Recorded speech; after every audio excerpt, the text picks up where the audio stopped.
lihat bahwa dinamika geopolitik saat ini begitu pesat dinamikanya, sehingga bisa kita katakan bahwa karakter berperang itu sudah berbeda. Ya, artinya karakter perang itu berbeda, oleh karena itu kita harus bisa membaca situasi dan karakter perang itu dalam situasi yang jernih, karena karakter perang saat ini bisa menjadi suatu peringatan bagi kita dan juga menjadi salah satu peluang kita untuk pembelajaran. Nah, kita lihat tentang kejadian situasi di berbagai daerah di kawasan, ya, konflik di kawasan mulai dari di Eropa Timur, ya, antara Ukraina dengan Rusia, kemudian di Timur Tengah, di situ ada Palestina dengan Israel, ditambah saat ini Iran dengan Israel dibantu Amerika. Kemudian kalau kita lihat di Asia Tenggara ada Myanmar dengan Thailand, kemudian di Asia Timur di situ ada konflik di semenanjung Korea dan juga situasi di Taiwan yang menjadi red line-nya Cina. Ini menjadikan suatu learning kita bahwa kita harus membaca situasi ini, melihat bahwa perkembangan dinamika ini mau tidak mau harus kita sikapi, ya. Dan juga dengan melihat sekarang perkembangan daripada persenjataan yang mereka gunakan, ya.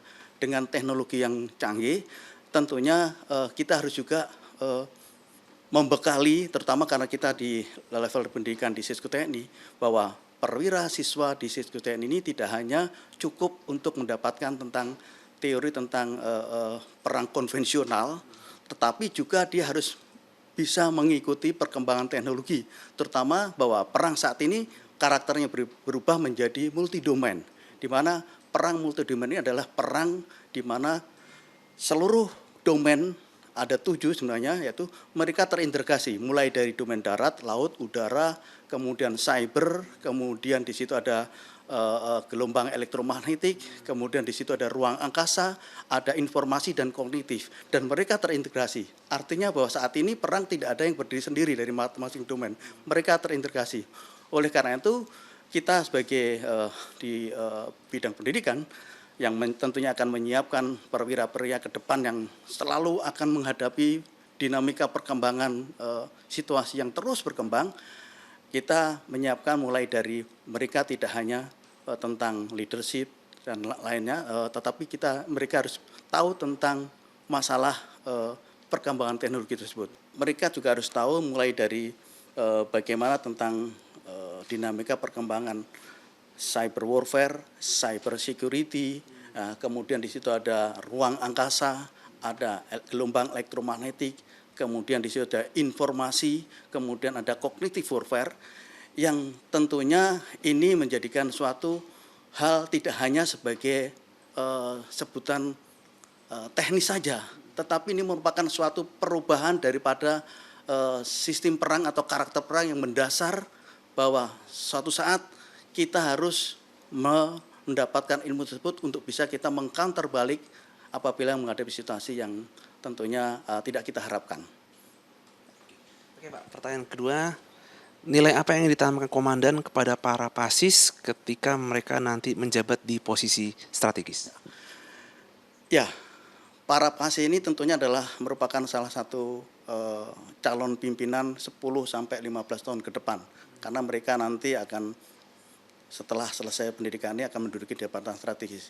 Yang paling utama adalah mereka harus tahu bahwa jabatan itu bukanlah hanya sekedar kehormatan, tetapi merupakan salah satu tanggung jawab besar terhadap bangsa dan negara. Artinya bahwa semakin tinggi jabatan, tentunya nanti bahwa semakin luas dampak yang ditimbulkan terhadap keputusan mereka pada posisi strategis nantinya. Nah, ini yang mereka harus mereka sadari. Oleh karena itu, yang paling pertama adalah integritas. Artinya integritas ini adalah bahwa mereka harus memiliki kejujuran, kemudian mereka harus memiliki tanggung jawab yang besar, dan tentunya memiliki jiwa rasa kebangsaan yang kuat. Ini yang utama. Yang kedua adalah nasionalisme yang terbuka. Artinya bahwa mereka harus mampu memiliki, mereka harus memunculkan jiwa nasionalisme, tidak hanya bahwa nasionalisme dalam rangka menjaga wilayah pertahanan negara, tetapi tentunya adalah nasionalisme dalam rangka mampu menjaga kedaulatan, pertama kedaulatan data, kedaulatan tentang elektromagnetik, ya, kedaulatan tentang, lupa saya,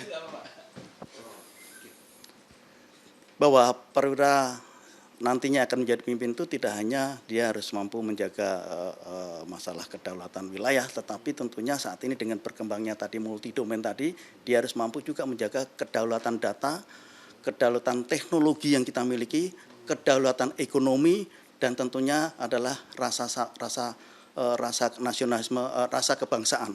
Ini yang menjadi tuntutan yang kedua. Yang ketiga tentunya adalah adaptasi. Ya, mereka harus mampu beradaptasi dengan perkembangan dinamika geopolitik global. Kenapa? Apabila mereka tidak beradaptasi, tentunya mereka akan tertinggal dengan bentuk karakter daripada perang yang terjadi saat ini. Ya, artinya karena perang akan terus berkembang, metodenya dan perang akan berkembang dengan teknologinya. Kalau mereka tidak adaptif, tentunya akan ketinggalan. Dan tentunya mereka harus tidak boleh lelah untuk belajar. Kenapa? Mereka juga harus mempunyai jiwa pembelajar. Kenapa? Bahwa seorang pemimpin itu tentunya tidak hanya dianggap sebagai dia serba tahu, tetapi dia juga harus mau untuk mencari tahu. Artinya mencari tahu berarti dia tidak lelah untuk terus mengembangkan diri, terus belajar, terus menyikapi dengan perkembangan dinamika geopolitik global yang ada saat ini. Saya kira itu.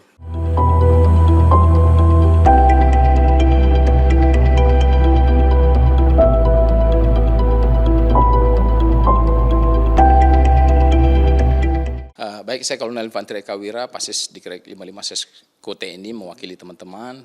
Bahwasanya materi yang kami dapatkan selama pendidikan ini cukup baik sekali karena di sini sudah dikenalkan hakikat karakter ancaman yang cukup bervariasi dan meningkat. Di sini sudah disampaikan oleh berbagai narasumber yang tentu saja kompetensi dalam bidangnya masing-masing. Nah, selain itu juga di sini kami lihat bahwasanya di sini bukan proses transfer ilmu pengetahuan juga yang kami dapatkan, tapi kami mendapatkan bahwasanya proses transformasi cara berpikir dan cara bertindak kami ke depannya, khususnya dalam hal pengambilan keputusan. Dari metodologi pembelajaran di sini juga bagus sekali karena memang materi itu dirancang secara komprehensif, memadukan antara landasan teoritis dengan studi kasus yang terjadi di lapangan. Ini akan membantu kami dalam hal pengambilan keputusan yang selama ini mungkin hanya berupa apa, tapi juga kami bisa tahu mengapa dan bagaimana pengambilan keputusan itu diambil, dihadapkan dengan data maupun pertimbangan yang strategis. Dan juga selain itu juga kami mendapatkan nilai-nilai kedisiplinan, kepemimpinan dan kolaborasi. Kenapa? Karena di sini Pasis yang ada di sini itu berasal dari berbagai latar belakang yang berbeda. Tentu saja ini akan menambah perspektif kami dan bagaimana kami bekerja nantinya di lintas institusi. Dan terakhir bahwasanya ke depan setelah pendidikan ini kami akan berjanji akan mengimplementasikan ilmu dan praktik yang kami dapatkan selama pendidikan yang tentu saja ini sangat membantu dalam hal kami bekerja di lapangan dan juga pengabdian kepada negara dan bangsa. Pasti kita akan melihat sekarang kan ancaman sudah sangat dinamis ya, perang juga sudah semakin modern. Nah, Pak Eka selaku Pasis kira-kira apa sih materi yang komprehensif yang didapat? Nah, di sini ada materi komprehensif, salah satunya adalah ancaman cyber. Itu memiliki domain tersendiri dan juga perang kognitif, itu pun cara berpikir. Nah, di sini kalau kita tidak diantisipasi, tidak disampaikan lebih awal, maka dalam hal penyusunan doktrin ke depannya kita tidak akan mampu adaptif dalam hal hakikat ancaman tersebut.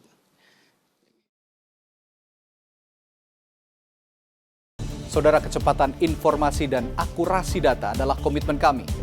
Satu langkah lebih dekat, satu langkah lebih terpercaya. Saksikan Sapa Indonesia Malam di Kompas TV Channel 11 di televisi Anda.